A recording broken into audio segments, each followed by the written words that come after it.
Welcome to Motivated to Lead podcast, helping you become a better leader. I'm your host, Mark Klingstein. Hi, everyone. Thanks again for joining us for our podcast this week. My name is Mark Klingstein with SEMA Partners. Each week, we interview leaders and they share lessons learned from their careers. Our goal is to help you become a better leader. This week, we're happy to have join us Meredith Bell. She is the co-founder and president of Grow Strong Leaders, and she's the author of 3 books and the host of the Grow Strong Leaders podcast. She has some of her books have included Connect with Your Team, Mastering the Top 10 Communication Skills, and Peer Coaching Made Simple. Looking forward to her insights around communication and leadership. Looking forward to today's conversation with Meredith. Well, tell me a little bit of maybe with our audience, it'd be helpful for them to know a little bit about you, a little bit of your story and your kind of your career journey. Yes. Well, I always wanted to be a teacher, and I started out that way and realized, I get bored with repeating the same routine. So I got my master's, went into school board office work as director of different programs, and realized, I don't do bureaucracy or politics very well. So I ended up doing training. My favorite part was doing training for teachers. So I took that skill of doing training and decided to leave and start my own company with no business background, but a belief in that I could have a positive impact. So I started doing training programs for companies around communication skills, which has always been a real passion of mine. And then I ended up meeting Denny Coates, who became a business partner, that we merged our 2 solo practices in 1990 with another partner. And now the 3 of us have worked together for 32 years. Wow. And so what happened was around 94, we were looking for a 360 feedback tool, couldn't find one, and decided to create one ourselves. Hadn't ever been a software company, but we decided to make that shift. And so we have been in the assessment and development business ever since. And so our true passion is still around communication skills, helping eliminate the drama and the unnecessary pain that happens in so many workplaces because people just don't know how to connect with each other. Yeah, and we're going to talk more about your book and around communication in the podcast today. But I like to ask this question, going back to if knowing what you know now, going back and talking to a 22-year-old Meredith. What advice would you give her? You know, probably one of the biggest things I would say is lighten up. You take yourself too seriously. And so it's going to be a much better journey if you learn to have fun with everything. And so I think that's probably the big thing. I've been more of a serious, intense person. And I've learned to do that over the years. But I think when I was younger, I didn't appreciate the value of it.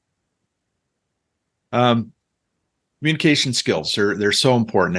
I think in one of your pieces, you talk about refer to them as power skills, not soft skills. Talk a little bit about that as far as just kind of around that whole idea. I think sometimes people dismiss and say, well, that's a soft skill. That's maybe not as important, but talk a little bit about that.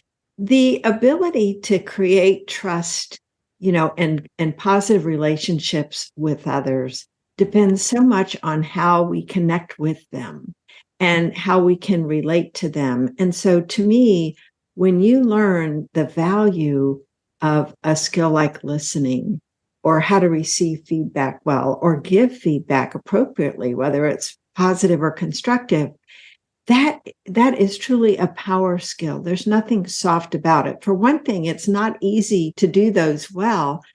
When you do them well, though, it's amazing how quickly you're able to establish rapport and trust. And from a very practical perspective, get more done, get better results, because you have a relationship with someone or other people where they feel good about interacting with you, and they are motivated and even inspired to do their best work because of how they feel about themselves when they're around you. So as a new leader, a lot of our listeners are first-time leaders.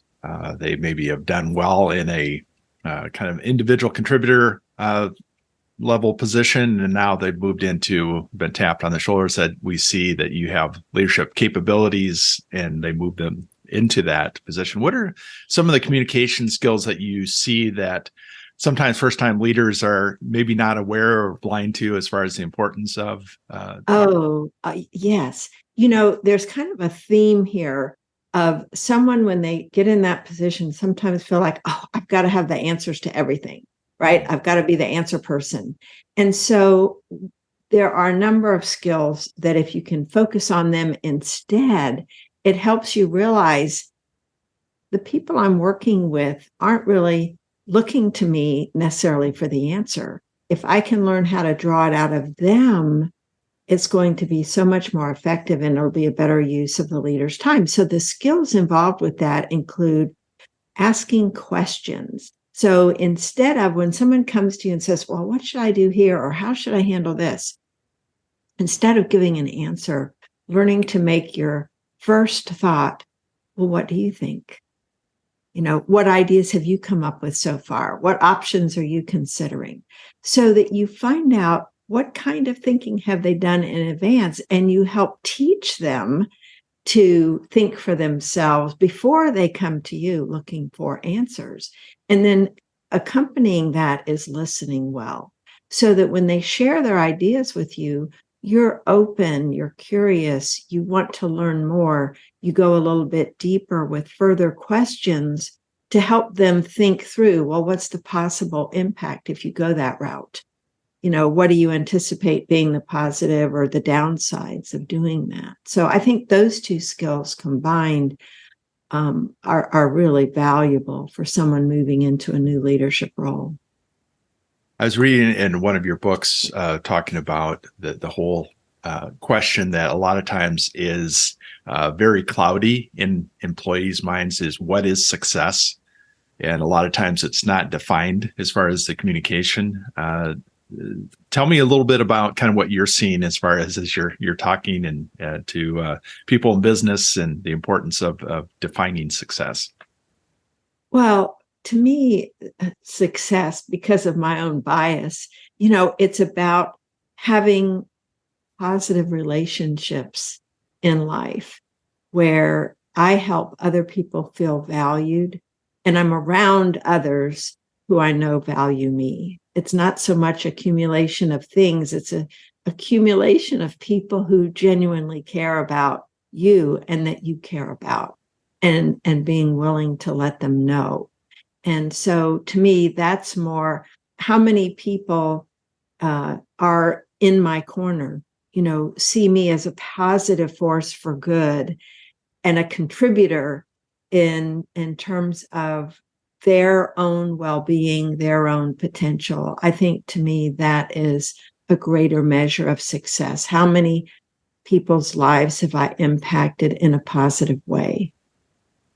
So in your book, you talk about the top 10 communication skills. I know we talked about listening as being a part of that. What are a couple other ones that you think are top areas that? Sure. Well, there's one that actually has 3 skills, and that's around feedback. This whole idea of learning how to give constructive feedback where the person still feels valued and supported by you, even after you've brought up something that maybe they've said or done that created problems for you or other people. There's a way to do that where they don't feel like they've been put down, criticized, but actually feel like you're still on their team. And another aspect of feedback is giving positive feedback. People get so much more criticism than they do praise. And the positive feedback that we can give, again, elevates that person's opinion of themselves. So they're actually feeling better about themselves and realizing, oh, this person values this from me. I'll do more of it. So you're more likely to get the behaviors you want. And then the third aspect of feedback is receiving feedback. So how do you respond when someone else brings to you information about, say, a situation, a behavior where you said or did something that created problems for others? And this is where we often jump into defending, justifying, offering our reasons instead of really hearing what that person is trying to say and being willing to own up and even apologize and ask, what can I do to make this right? So that they understand that you take their feedback seriously and welcome additional input in the future. Otherwise, you're not going to be getting the information you need to hear from people. Yeah, that's great. Now we're communicating a lot. In the last few years, we've been doing conversations like this through Zoom and meetings and other technology.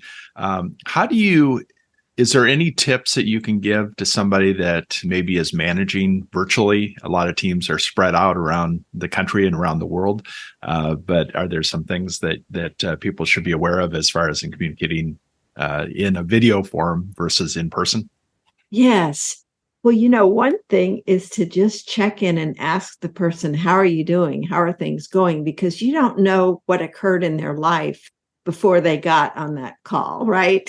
Sure. And so just to get a sense of how they are in that moment, because you haven't been in an office with them to see what was going on with them. So I think that's one thing to start. The other is to really pay attention to those nonverbals. Any changes in facial expression, body language, tone of voice, those are often easier to see when you're in person because you're seeing the whole person. But when you're seeing just a part of them, zooming in on that and not just the words they're saying, so that you pay attention to the full message and you bring up, oh, I noticed you hesitated there, or I picked up something in your tone of voice that tells me you're not really comfortable with what you just said yes to. So it's this whole idea of not taking at face value what you might be seeing on the surface.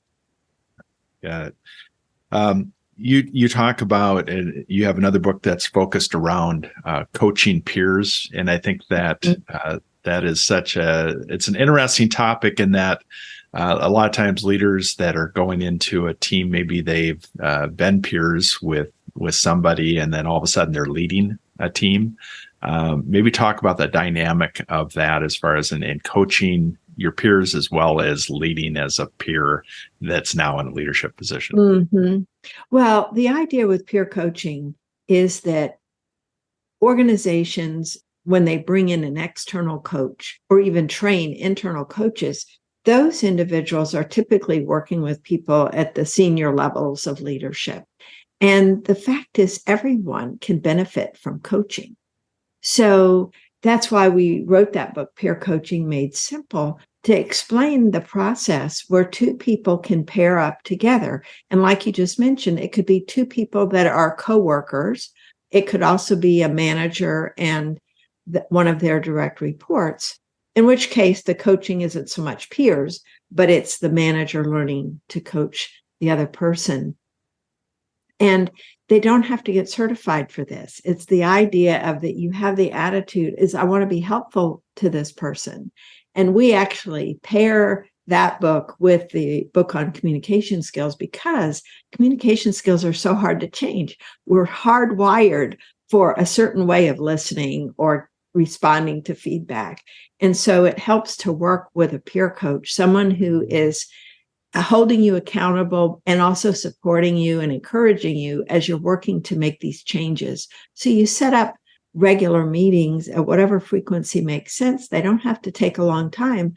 The idea is just to check in and let them know what you've applied, how you've, been working on this skill, what happened when you used it. Did it turn out the way you want? So that you learn lessons by processing it with someone else, so that next time you're in a situation to use the skill, you do it even more effectively. So you talked about like with peer coaching, of working on skills of areas that you need to develop in.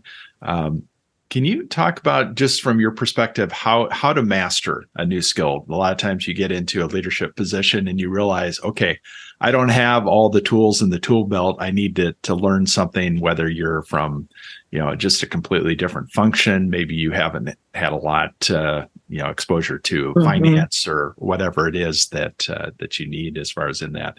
But how do you master a new skill? Well, it's interesting. The subtitle of that Connect book is Connect with Your Team, Mastering the Top 10 Communication Skills, because I firmly believe we never totally master it, but we certainly can improve. And a big piece of that is recognizing we have to rewire our brains. So we have a hard wiring for a specific way of doing things. And to compete with that and create a new way, what it requires is practice, repetition. It's like building a new muscle. So this is like a new muscle that you're building in the area of one of these skills. So using it again and again and again, so that eventually that pathway in your brain becomes stronger than the old way, and you do it automatically. That's a key part of mastering any skill, whether it's, golf, tennis, piano, no matter what. You have to get in there and do the work and do the practice over and over again, so that becomes automatic and comfortable. So there are certain behaviors, and you talk about hardwiring, and there are certain things that we do in our communication that sometimes can be a barrier. We use certain words, or we, sometimes just go back to thinking about what we're going to say next versus the engaging in the conversation. Any practical advice as far as, again, on the listening side of thing? I think that's what most of us struggle with. We're thinking, how are we appearing, versus thinking about the other person and what they're saying. Yeah. I think a key aspect of improving any skill is letting people know I'm working on this. That wonderful classic Marshall Goldsmith book, What Got You Here Won't Get You There. He's saying, everybody's busy doing their own thing. So you have to remind them you're working to improve in this particular area and asking for their support. That goes a long way to letting people know you care about doing right by them. And so if you say, I'm working really hard not to interrupt, as an example. And so if you see me interrupt, just hold your hand up if, we're in an in-person meeting, or just say, I wasn't done yet. And that would be a reminder to me, a cue. So asking people for their help as you're trying to work on a skill is a very practical approach, because you're raising their awareness about your commitment, and you are actually wanting them to help. We all want to cheer for other people and be with them. So I think that's a key element that goes a long way to making you more conscious of using that skill, and also then having a group of supporters who are with you. Yeah, I just had a very senior executive that is a candidate for us on a search, and one of the questions he had after the interview with the board was, "How did I do? What can I improve on next time?" And I think that whole learning culture of saying, you know what, I've been doing this a long time and I've got skill set, but I can always improve on what I'm doing. I think, it goes back to that growth mindset, of I'm still learning. I'm constantly learning. And so that's why I use the word mastering, and I'll give you just a real quick example. My two business partners and I, we've worked together over 30 years. When we get on a call together, especially if we're being creative and, about marketing ideas, we can each get excited and start to talk over each other. And, even today, we have these skills, but we don't always use them. And so to have one of us say, hey, I wasn't done yet, please let me finish. It's just a gentle reminder. Oops, I'm jumping in and didn't mean to. So I think where we get into trouble, Mark, is when we get our ego wrapped up and take it personally if somebody points out, oh, you were interrupting me. If we can just get past that and say, oh, I'm sorry, I'll work on doing better, instead of, well, what's wrong with you? The need to point to other people, when in fact, if we can just acknowledge it, that we're not perfect. We make it safe for other people to make mistakes. And I think that's a huge learning for all of us as leaders. So you're continuing to learn and grow. You've got a couple books that definitely encourage people to pick up. But are there other books that you recommend to leaders that you think are? Oh, yes. Trust and Inspire by Stephen M.R. Covey. His earlier book, The Speed of Trust, was excellent. His new book, Trust and Inspire, is all about how you extend trust to others, not so much about being trustworthy. And it's all about helping others achieve their potential. It's a fabulous book. And another one is Lead from the Heart by Mark C. Crowley. And that has a scientific basis for caring about your people and, showing them that you're really committed to them. So it ties in with what you first asked about, this hard skill versus soft skill or power skill, the caring about your people, bringing in that heart element is sound business, because people will perform at their best and want to, bring you excellent results when they know you really care about them. Those are great. I don't think either one of those have been mentioned before. So that's we're in like our 200th episode. So that's great. Great job. So outside of work, what do you like to do to recharge?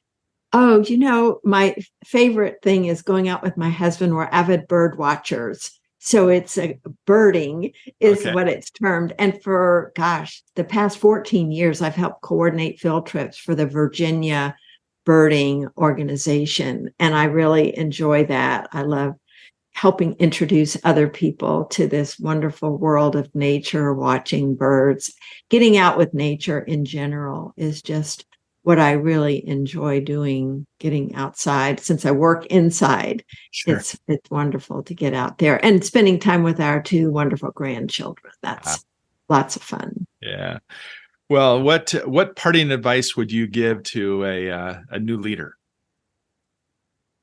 Well, this would probably come as no surprise, but to, love more, judge less, stay curious and open in asking questions, learning about them so that they feel heard, they feel valued, because that's how you prevent turnover. That's how you build loyalty, commitment, high performance, is being willing to demonstrate to others that they matter, that they have value and that they are worthy, and worthy of your time, worthy of your attention, and that you care about their development and growth. Yeah. Well, great advice. Definitely enjoyed our conversation. I wish you continued success in all you're doing. And how would somebody learn more about your organization and what and your work? Thank you. Our website has everything, growstrongleaders.com. And we have our products there and also my podcast, which I've been doing. And the two books I mentioned, by the way, I've had those individuals as guests on my podcast. I'm on LinkedIn the most. I'm also on Facebook and Twitter. So I'd love to connect with any of your listeners who'd like to reach out. Well, thanks, Meredith. I appreciate it and look forward to staying in touch. Thank you, Mark. Me too. Thank you for listening to the Motivated to Lead podcast. Please subscribe on iTunes. You can also see a video version of this interview at motivatedtolead.com. This podcast is brought to you by SEMA Partners, helping you find your next great leader.